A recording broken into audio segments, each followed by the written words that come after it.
نے فرمایا کہ جو شخص اپنی قوم کی ناحق حمایت کرتا ہے اس کی مدد کرتا ہے، اس شخص کی مثال اس اونٹ کی طرح ہے جو اونٹ کنویں میں گر جائے اور لوگ اس کی دم پکڑ کر کھینچیں، یعنی پونچھ پکڑ کر کھینچیں۔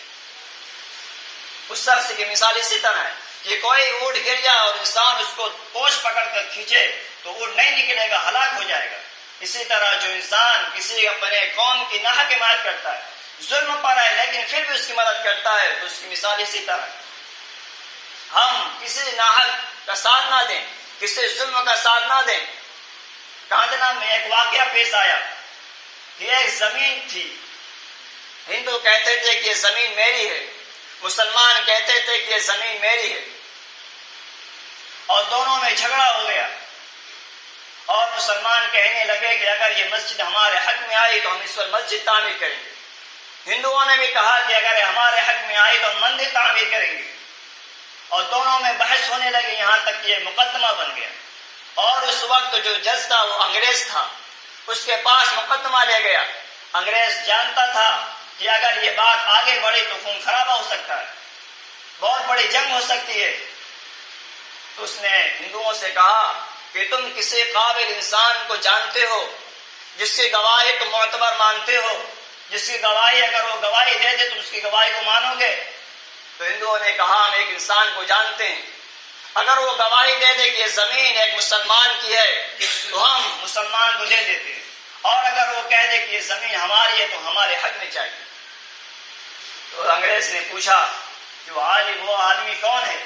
تو ہندوؤں نے کہا کہ وہ عالم ہے، ایک مفتی صاحب ہیں، ان کا نام ہندوؤں نے لیا کہ اگر وہ کہہ دیں کہ یہ زمین مسلمانوں کی ہے تو مسلمانوں کو دے دیتے۔ جب مسلمان نے یہ بات سنی تو خوشی میں نعرے لگانے لگے۔ وہ جانتے تھے کہ مسلمان ہوگا تو ہمارے حق میں فیصلہ کرے گا اور وہ چاہے گا کہ اس پر مسجد بنے۔ لیکن وہ مفتی صاحب اللہ کے ولی تھے، اللہ پر یقین رکھنے والے تھے، اللہ کا ان کے دل میں خوف تھا۔ تو انگریز نے کچھ مہینے کی ٹائم دے دی۔ پھر جب وہ وقت آیا تو اس مفتی صاحب کو جب پیش کیا گیا، اس مفتی صاحب کا نام ہے الہی بخش کاندھلوی رحمۃ اللہ علیہ، جو شاہ عبد العزیز رحمۃ اللہ علیہ کے شاگرد تھے۔ ان کو انگریز کے دربار، ان کو انگریز کی عدالت میں پیش کیا گیا۔ تو انگریز نے پوچھا کہ مفتی صاحب آپ یہ بتائیں کہ یہ زمین ہندوؤں کی ہے یا غیروں کی ہے، ہندوؤں کی ہے مسلمانوں کی ہے؟ تو مفتی صاحب نے کہا کہ جہاں تک مجھے علم ہے یہ زمین ہندوؤں کی ہے، مسلمان اس پر ناحق قبضہ کر رہے ہیں، یہ مسلمانوں کی زمین نہیں، مسلمانوں کی زمین نہیں ہے، مسلمان ناحق قبضہ کر رہے ہیں۔ تو جج نے کہا، انگریز جج نے کہا کہ وہ یہ چاہتے ہیں کہ اس زمین پر مندر بنائیں، کیا آپ اس کا حکم دیتے ہیں؟ تو مفتی صاحب نے کہا کہ زمین جب ان لوگوں کی ہے، چاہے اس پر گھر بنائیں، چاہے مندر بنائے، چاہے فیکٹری بنائے، چاہے اسکول بنائے، چاہے اسپتال بنائے، جو من کرے ان کی زمین ہے، جو چاہے بنائے۔ تو اس وقت انگریز جب ان کا فیصلہ سنا دیا کہ یہ زمین ہندوؤں کے حق میں ہے، تو اس انگریز جج نے جو آخری لائن لکھی تھی اس میں وہ لکھا تھا کہ آج مسلمان تو ہار گیا لیکن اسلام جیت گیا۔ اس انگریز نے لکھا تھا کہ مسلمان آج ہار گیا لیکن اسلام جیت گیا۔